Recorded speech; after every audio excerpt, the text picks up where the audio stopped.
Hello guys, आप सभी का स्वागत है आपके YouTube channel flying shot and zone में। तो आज हम बात करेंगे एक रिक्रूटमेंट की, जिसमें स्टेनोग्राफर से लेकर जूनियर सेक्रेटरीट असिस्टेंट की पोस्टों में वैकेंसी निकलेगी और निकल चुकी है, जिसका शॉर्ट नोटिफिकेशन जो है मैं आपके सामने लेकर आया हूँ। तो बात करते हैं CSIR, जिनमें बहुत सारे इनके सबॉर्डिनेट डिपार्टमेंट्स हैं या अटैच डिपार्टमेंट्स आप कह सकते हैं, जो CSIR के अंडर में आते हैं। उनमें से एक है इंडियन इंस्टीट्यूट ऑफ टैक्सिकोलॉजी रिसर्च, जो कि लखनऊ में है। यानी कि आपका जो ये पोस्ट है, आप ऑल इंडिया हैं, आप कहीं से भी अप्लाई कर सकते हैं।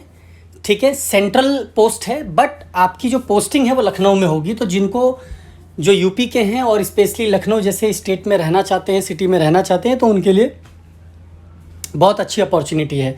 तो चलिए बात करते हैं सबसे पहले पोस्टों की। तो ये एक शॉर्ट नोटिस है, इसमें डिटेल्ड जो आपकी क्वालिफ़िकेशंस हैं या डिटेल्ड में जो भी नोटिफिकेशंस हैं वो नहीं है। जैसे ही वो आती है मैं आप लोगों के साथ ज़रूर एक नई वीडियो के साथ ज़रूर आऊँगा, उन सभी डिटेल्स के बारे में आपको बताऊंगा। तो चलिए पहले बात करते हैं इसमें जो शॉर्ट डिटेल्स है उसमें वैकेंसी कितनी है और क्या एसेंशियल क्वालिफिकेशन है और आपकी सैलरी कितनी होगी। तो जो आपका पोस्ट है नंबर 1, जूनियर सेक्रेटरीट असिस्टेंट, तो इनमें 3 डिविजन्स होते हैं। जितनी भी आप पोस्टें देखेंगे जो CSIR के अटैच्ड डिपार्टमेंट्स होते हैं, वो इन्हीं 3 पोस्टों में अलग अलग डिविजन्स निकालते हैं। जैसे कि आपका जनरल डिवीज़न होगा, एक फाइनेंस एंड अकाउंट होगा और तीसरा होगा स्टोर एंड परचेज। आप मैक्सिमम जितने भी एग्ज़ाम देंगे जूनियर सेक्रेटरीट असिस्टेंट के यही 3 डिपार्टमेंट्स होते हैं जब वैकेंसी क्रिएट करता है कोई भी सबॉर्डिनेट डिपार्टमेंट CSIR का। तो इनमें भी इतनी ही है।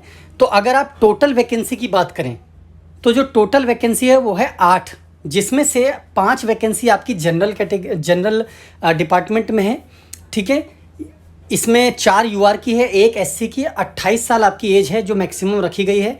और आपको जो भी DOPT के और CSIR के रूल हैं उसके हिसाब से आपको एज रिलैक्सेशन दिया जाएगा। और उसकी जो डिटेल्ड इन्फॉर्मेशन है वो आपको आने वाले एडवर्टीज़मेंट में जो 18 तारीख को शुरू होगी और आएगा, उसमें आपको पता चलेगी। Junior secretariat assistant finance and account में भी 28 साल एज है, 2 वैकेंसी है, दोनों UR की है। इसके बाद 1 वैकेंसी आपकी junior secretariat assistant store and purchase में है, वो भी आपकी UR कैटेगरी में है। तो टोटल जो है आपकी 8 वैकेंसी है और 8 में से 7 आपकी UR और 1 सिर्फ SC कैटेगरी की है।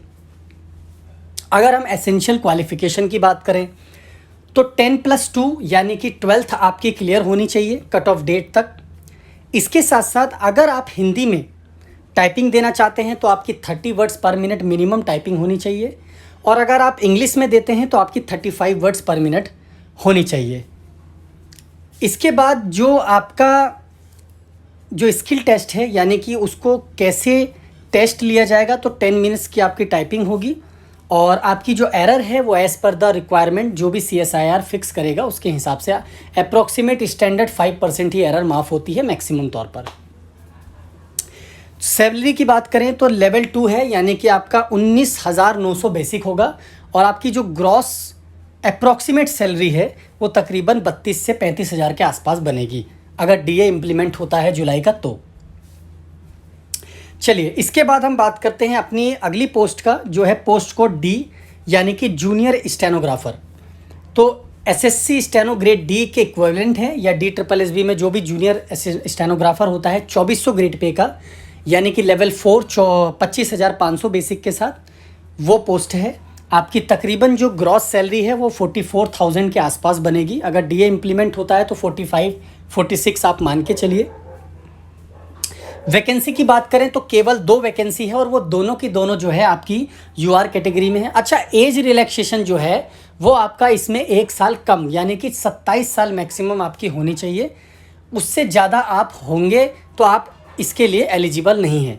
दूसरा, आपका जो क्वालिफ़िकेशन है वो आपका 10+2 आप पास होने चाहिए और उसके साथ साथ स्टेनोग्राफर में आप प्रोफिशिएंट होने चाहिए। देखिए गाइज, इसमें स्पीड का कोई भी डिटेल नहीं दिया हुआ है, तो जब भी डिटेल्ड इन्फॉर्मेशन आएगी उसी में पता चलेगा स्पीड के बारे में कि स्टेनोग्राफी में कितनी स्पीड मांगी है। बट आप मान के चलिए 80 वर्ड्स पर मिनट जो CSIR के जितने भी डिपार्टमेंट होते हैं उनका स्टैंडर्ड रहता है।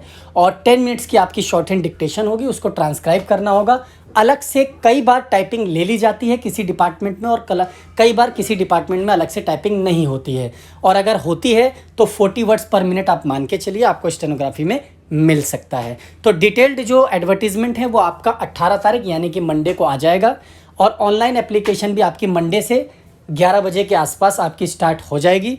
सो गाइज़, जब भी डिटेल्ड इन्फॉर्मेशन आती है और कोई इन्फॉर्मेशन इस रिगार्डिंग मिलेगी तो मैं आप लोगों के साथ ज़रूर शेयर करूँगा। तो अगर ये वीडियो इन्फॉर्मेशन आपको अच्छी लगी हो गाइज़ तो लाइक और शेयर ज़रूर कर देना। अगर आप चैनल पे नए हैं तो चैनल को सब्सक्राइब ज़रूर कर लें। Thank you so much.